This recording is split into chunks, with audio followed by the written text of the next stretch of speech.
న్యూస్24 తెలుగుకి స్వాగతం. వార్తలోని ముఖ్యాంశాలు ఇప్పుడు చూద్దాం. రంగారెడ్డి జిల్లా బహదూర్గూడలో భూ వివాదం భావోద్వేగ సన్నివేశాలకు వేదికైంది. మాజీ మంత్రి సబితా ఇంద్రారెడ్డిని కలిసి రైతులు తమ గోడును వెళ్లబోసుకున్నారు. ఆమె కాళ్లపై పడి బోరున విలపిస్తూ తమ భూములను కాపాడాలని వేడుకున్నట్లు అక్కడ దృశ్యాలు కనిపిస్తున్నాయి. అమ్మ, మా భూములను కాపాడండి, మా కుటుంబాలను రోడ్డున పడనివ్వద్దు, మాకు న్యాయం చేయండి అంటూ రైతులు కన్నీటి పర్యంతమై తమ ఆవేదన వ్యక్తం చేసినట్లు సమాచారం.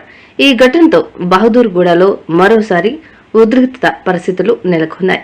రైతులు ఆవేదన ఇప్పుడు రాజకీయ చర్చకు దారితీయగా ఈ వ్యవహారంపై ప్రభుత్వం, సంబంధిత అధికారులు ఎలా స్పందిస్తారన్నది ఆసక్తిగా మారింది.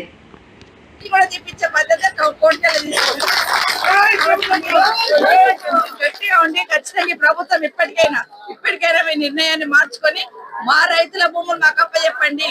మా రైతులు కబ్జాకారులు కారు, మా రైతులు నికాసైన రైతులు. ఈ రోజు రైతుల భూమిని ప్రభుత్వం కబ్జా చేసింది. మీరు ఈ భూమిని వాళ్ళకి ఇచ్చి పాస్బుక్ చేసి కోరుతాం.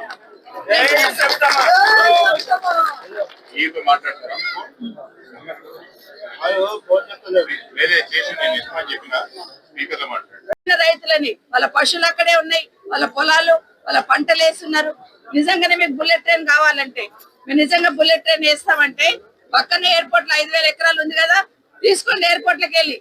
అసలు బుల్లెట్ ట్రైన్ ఏడుకెళ్ళి ఏడుకొస్తుందని సర్వే చేసిండ్రా? కనీసం రైతులకు చెప్పిండ్రా? ఊరికే టీవీలలో బుల్లెట్ ట్రైన్ వేస్తున్నామని చెప్తా ఉన్నారు. మరి సర్వేనే చేయకపోతే, ఎక్కడి నుండి ఎక్కడికి వస్తుందో చెప్పకపోతే, ఏ రైతు భూమి పోతుందో చెప్పకపోతే, ఈ 600 ఎకరాలలో తిరుగుతుందా బుల్లెట్ ట్రైన్? తిరుగుతుందా? 650 ఎకరాలలో తిరుగుతుందా? ఏదో ఒకటి బహానా పెట్టుకొని, ఏదో ఒక బహానా చూపించి మీ భూములు గుంజుకోవాలని. ఎందుకంటే వేరేలో తెలిస్తే తప్పు ప్రభుత్వం చేస్తుంది అంటారు కదా, అట్లా కాకుండా ఉండాలని. ఇగో చూడు, సబితమ్మ వచ్చి బుల్లెట్ ట్రైన్ అడ్డుకున్నది. ఇది చెప్పడానికి బుల్లెట్ ట్రైన్ వేసుకో పక్కన.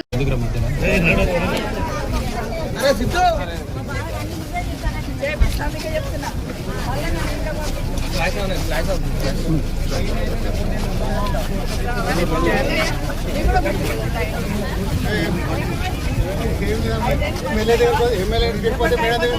అట్టగా అమ్మా మీ దగ్గర కొంతమంది ఎమ్మెల్యే అమ్మ చెప్తున్నా. ఇప్పుడు ఈ రోజు వరకు అమ్మ కట్టదు, వేరే ఆగిపోతే ఎమ్మెల్యే ఏమంటారు, అయితే కాదు మేడం దగ్గర నువ్వు దొరకపోయి ఏమన్నా చేసామని ఇట్లా